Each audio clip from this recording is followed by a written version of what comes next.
recibir al doctor Héctor Balcácer, quien es infectólogo, y con él vamos a hablar de muchos temas importantes. Buenos días, doctor. Muy buenos días, gracias de nuevo por la invitación. Un placer estar con aquí viendo el progreso que se siente, se mira aquí en la cabina. Sí, se nota, traje, cosa, una cosa terrible. Y si usted baja al parqueo ahí, que se va a dar cuenta.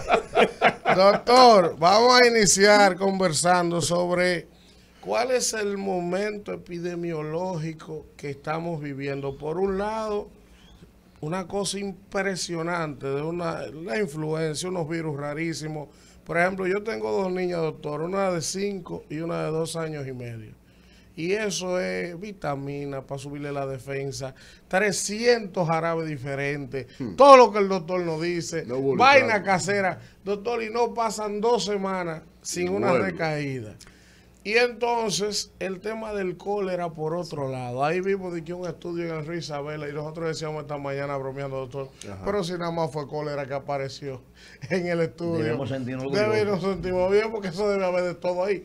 Pero, ¿cuál es el momento epidemiológico y qué debemos hacer para afrontar lo que tenemos de frente ahora mismo? Bueno, miren, lo primero es que, como bien plantea, los procesos respiratorios en las últimas semanas y meses han ocupado más que nada la atención del pueblo dominicano.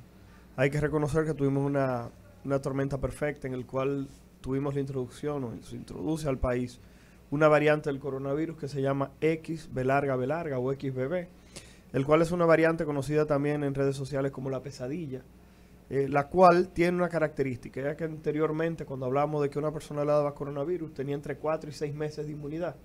Esta variante no tiene que ver con eso. Y hemos observado casos tan rápido como que usted le dé coronavirus y 6 semanas después usted vuelve y le da coronavirus otra vez, porque esta variante tiene la capacidad de superar lo que son las defensas naturales creadas por haber padecido la infección como por haber recibido la vacuna previamente. Lo que sí sabemos es que esta nueva variante, y lo observamos por ejemplo con la positividad que tenemos en el país, que está cercana al 30%, o sea, de cada 3 pruebas que estamos haciendo, una está saliendo positiva, cuando hace cerca de un mes y medio la positividad estaba en un 2, o sea, de cada 100, 2 estaban positivos. De manera paulatina fue incrementándose a 12, 14, 20, y repito, estamos cercanos a un 30%. Lo que sí hemos observado es que ese incremento de la positividad, o sea, esa cantidad de casos tan alta, no está llevando un paralelo con las hospitalizaciones o los pacientes que están malitos. Si bien es cierto, se ha observado un ligero incremento en la solicitud de camas, la realidad es que lo que observamos son personas de 80, 90, 70 años, en su mayoría que ameritan hospitalización. Lo otro es que también las personas que tienen esquema de vacunación incompleto, y quiero aprovechar este espacio para reconocer que un esquema de vacunación completo contra el coronavirus en este momento son 3 dosis de la vacuna. El ministro hizo un llamado el otro día, que fue algo que también generó cierto grado de controversia. Habló de 5ª y 6ª dosis. Hay que decir que sé que alguno de ustedes se pronunció quizás en su momento no a favor de la misma, pero la realidad es que esta 5ª, 6ª dosis no es para población general, no es para todo el mundo. Es un momento de prevención que se prefiere en personas que tienen más de 60 años, personas que tienen debilidad de su sistema inmunológico, pero también personas que han tenido más de 6 a 4 meses desde la última vacuna que se aplicaron, 6 a 4 meses desde la última vez que le dio coronavirus, a sabiendas que tanto la infección con el coronavirus como la vacuna va cayendo esa protección con el paso del tiempo. Entonces, la por tal letalidad, razón, doctor, de esa variante. es lo que estamos diciendo. Se habla de una letalidad de 6 a 10 veces menor a las otras variantes que habíamos observado. Por eso, con una positividad como esta, el año pasado teníamos los centros de salud llenos. En este momento observamos que hace cerca de una semana el ministerio habló de 7 a 9 personas hospitalizadas. Lo que quiere haber dicho que eso es una buena noticia. Sin embargo, hay que llamar la atención de que en el Centro Médico UCE, las últimas hospitalizaciones que hemos tenido por coronavirus del 2019, uno fue una persona de 87, otra de 91, y una persona de 50 y pico, menos de 60 años, pero una persona que tenía un cáncer con metástasis a varios lugares, lo cual nos deja la visión de que también son personas que tenían solamente 2 dosis de la vacuna. Entonces ahí es donde viene el llamado del ministro. Si usted tiene 80 años y solamente tiene 2 dosis de la vacuna, usted es una persona que es el blanco ideal para, si va a presentar alguna complicación, usted lo presente. Dentro de lo que es la parte del cólera, antes de caer en ella, porque creo que es un tema bastante importante e interesante, porque no se ha dejado de hablar del mismo en estos días, es decir, que algunas personas mencionaron que la vacuna era lo que estaba provocando la muerte por infarto.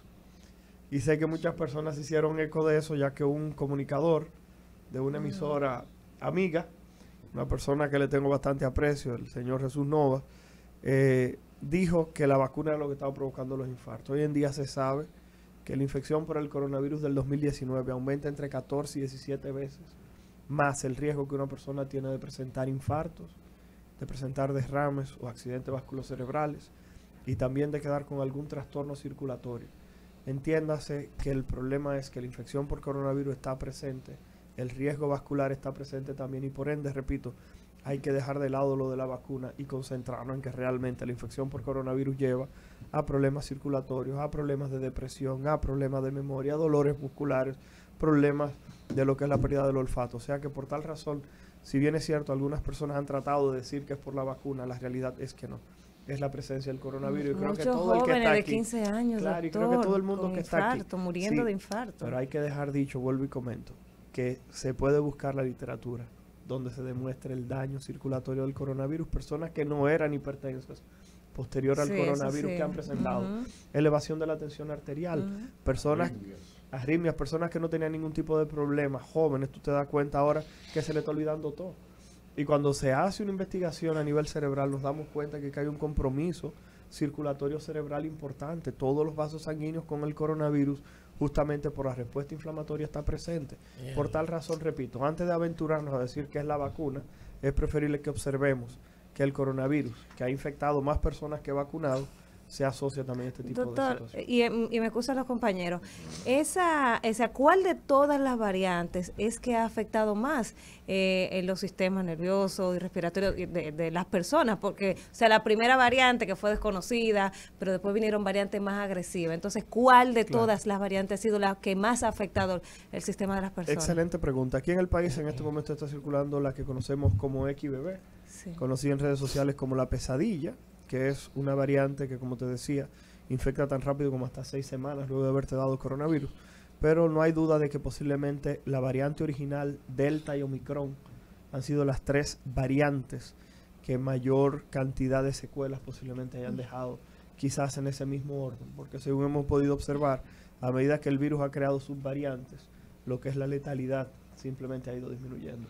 Y no olvidar. Doctor, dígame mire, se han hecho algunas recomendaciones, ¿verdad? A propósito de que está circulando esta variante, de que el metro, por ejemplo, ¿verdad? Y algunas estaciones de transporte público donde va mucha gente. Yo vi a Conatra que iba a acatar el llamado de que la gente comience a usar su mascarilla, pero yo pienso que quizás eso es algo que no tiene mucho sentido, o sea, limitarlo a eso, porque aquí hay un grupo de personas reunidas, no sabemos, o sea, lo recomendable no es que toda la población comience a usar su mascarilla 9 veces, eso no sería lo recomendable. Bueno, el primer llamado tiene que ser, porque el problema es que, me explico, el planteamiento ha sido, el coronavirus no va a desaparecer.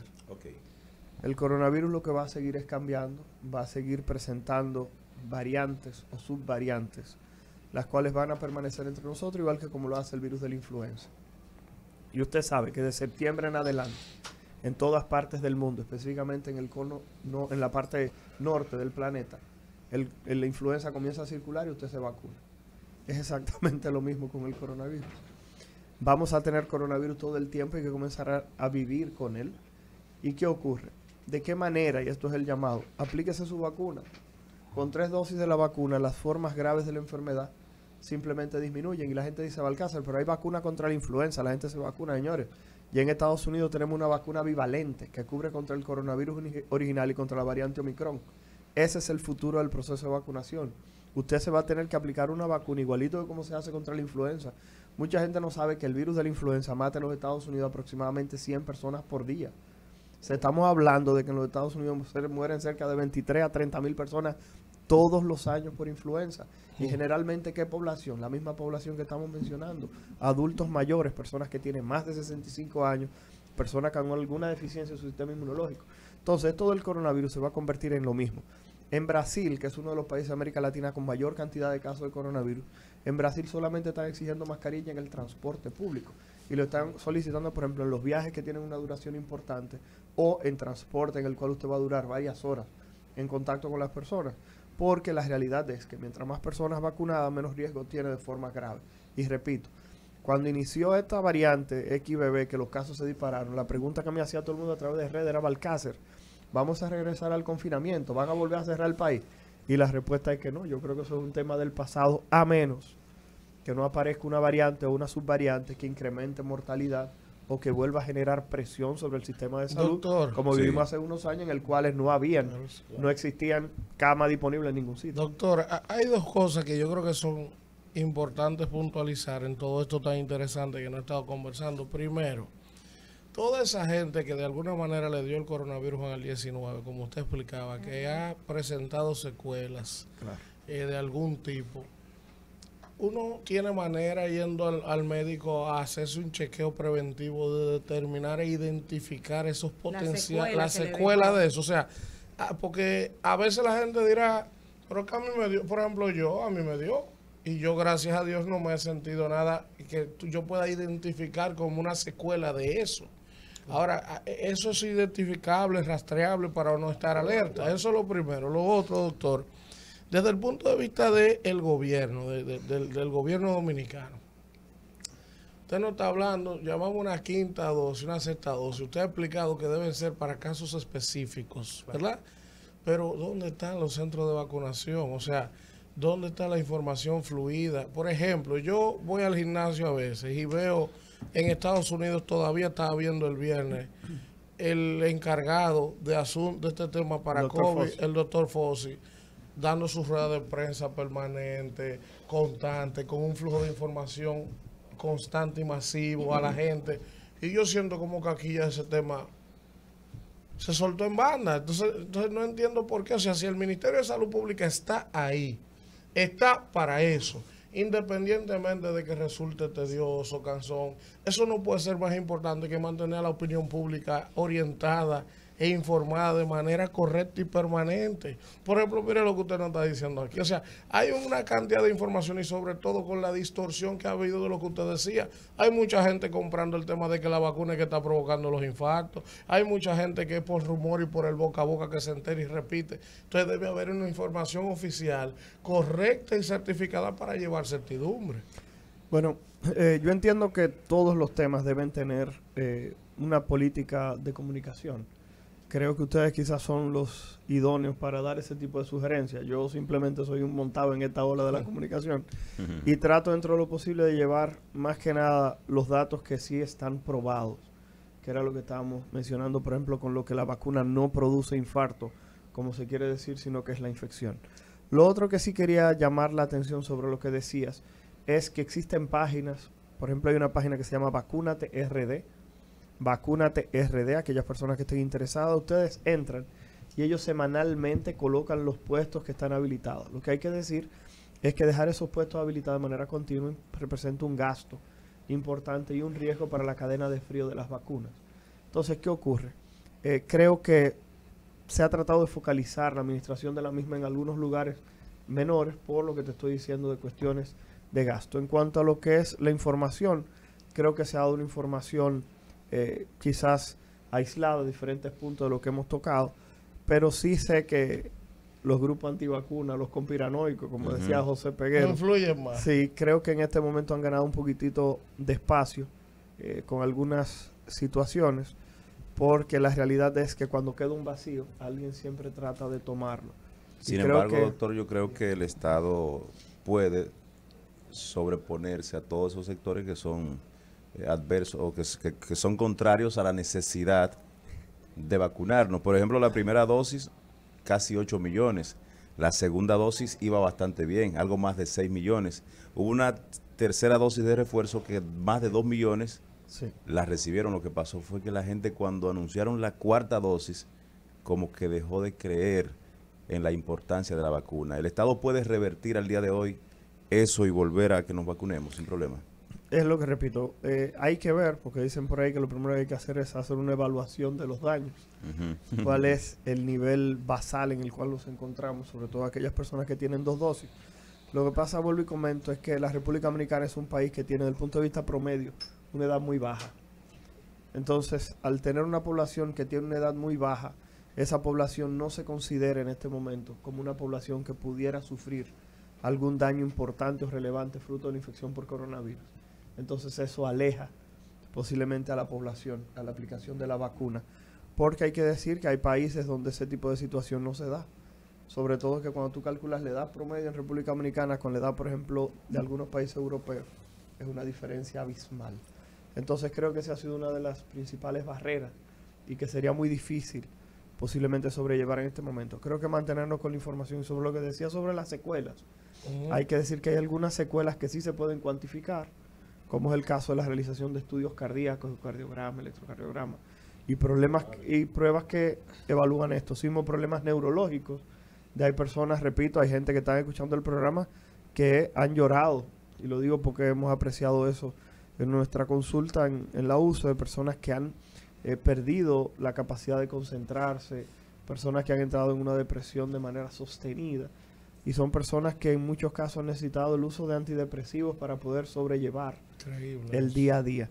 Y era lo que estábamos comentando, las secuelas van a estar ahí y es uno de los grandes retos y de las grandes amenazas que muchas veces queda por debajo de la mesa cuando se habla de coronavirus del 2019. Doctor, ¿a qué altura van los avances para el desarrollo de una vacuna contra el coronavirus y las posibles variantes que saque a la gente de esa fatiga de tener cada 6 meses o cada cierto tiempo hablarle de otra dosis? Entonces, por ejemplo, yo fui para Sudamérica, me puse mi vacuna para fiebre amarilla y acabamos con ese tema. O sea, no hay posibilidad. Oye, ¿qué avance está? ¿Qué altura está eso, doctor? Porque la gente como que se incomoda cada vez que le dicen una quinta. Mira, me vuelve loco con esta vacuna. ¿Qué es esto? Mira, es una excelente pregunta, pero el problema es que no tiene que ver con el proceso de vacunación. Okay. Tiene que ver con el virus en sí. Me explico. Mientras el virus se mantenga cambiando, mientras el virus se mantenga modificando su estructura genética y con los cambios evadiendo la respuesta inmune, va a ser más difícil que aparezca esa vacuna que estás mencionando. Fíjate que tenemos otras estructuras virales con características similares, como es la influenza o como es, por ejemplo, el virus de inmunodeficiencia humana, las cuales hace 1000 años que estamos lidiando con ellas. El VIH desde el 1983. Estamos hablando de 39 años, casi 40 años con la identificación del virus de inmunodeficiencia humana, y ahora es que surge una vacuna con cierta capacidad de promesa para frenar justamente la infección por el mismo. Entonces, por tal motivo, estamos hablando de que no depende de la vacuna, depende de las mutaciones que presenta el coronavirus. ¿Por qué lo que te estoy diciendo? De la influenza, que muchas veces se olvida. Te voy a mencionar unos cuantos nombres con los nombres que la gente lo conoce. La gripe aviar, la influenza porcina, ¿me doy a entender? Que son variantes, el H3N2, la H5N1. O sea, cuando tú evalúas todo ese proceso, te das cuenta de que no tiene que ver con la vacuna, tiene que ver con la estructura viral y la capacidad de cambio que tenga. Bueno, no quiero, antes de irnos, hablarlo del asunto del cólera, porque sé que muchas personas están un poquitito preocupadas con eso del cólera. Hay que reconocer que el Ministerio de Salud Pública, luego de que había dicho que en las muestras no se había encontrado la presencia del virus, posteriormente surge un análisis de las aguas de Isabela que dice que sí está presente la presencia de la bacteria del Vibrio cholerae en las aguas del río Isabela. El problema es que en este momento todo está circunscrito o está limitado a la parte de la Sursa, pero el problema es que eso pudiera posteriormente propagarse a otros lugares, por ejemplo, Capotillo, doctor, disculpe, que la semana pasada detectaron 4 casos en la Sursa. Exacto, por eso es que estoy diciendo que estaba localizado en la Sursa, pero el problema es que el río Isabela pudiera tener incidencia en Capotillo, posteriormente en Villamella. Entonces hay que tener cuidado las personas que se bañan en esos ríos, que consumen, que pescan de ahí. Exactamente, que pescan de los mismos, hay que tener cierto cuidado.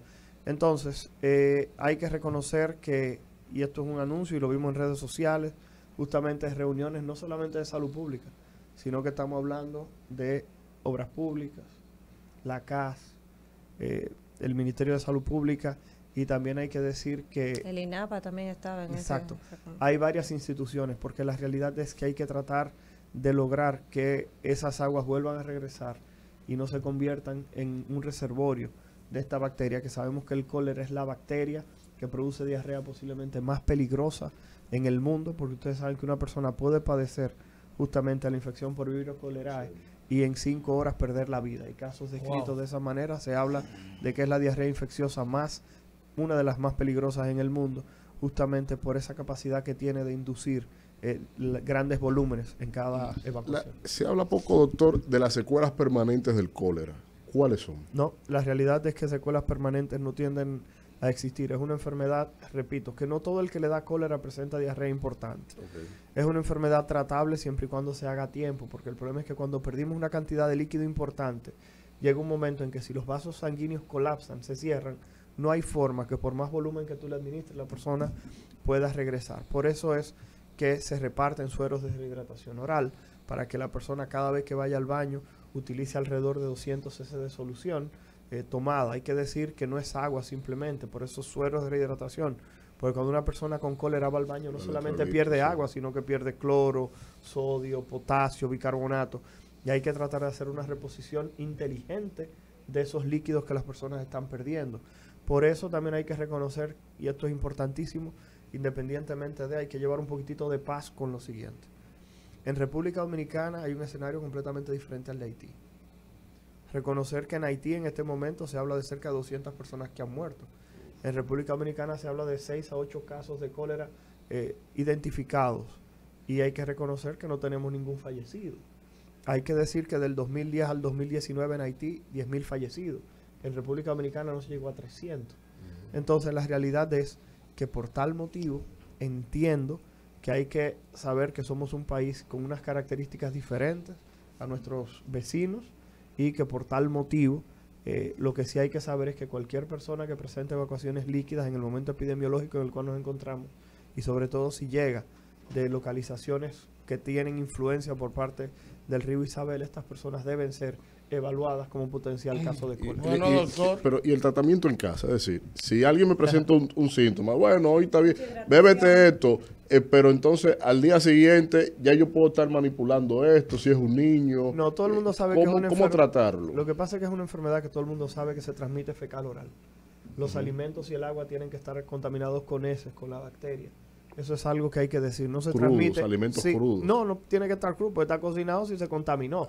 El Mira problema es que si los alimentos se cocinan o el agua se hierve por alrededor de 8 minutos o el agua posterior a que comienzan a aparecer las burbujitas, que comienza la ebullición, se deja 1 minuto, la bacteria muere.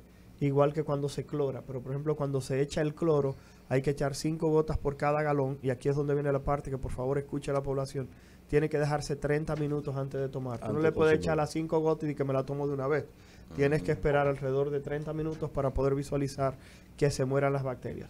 Lo que hablaba del asunto de los antibióticos, reconocer que los antibióticos disminuyen la excreción de la bacteria y la duración de la sintomatología. Pero lo primordial es que las personas, si pierden líquido, se reponga líquido para tratar de evitar. Doctor, muchísimas gracias como siempre por estar con nosotros. Hacemos un contacto y regresamos con más del rumbo de la mañana.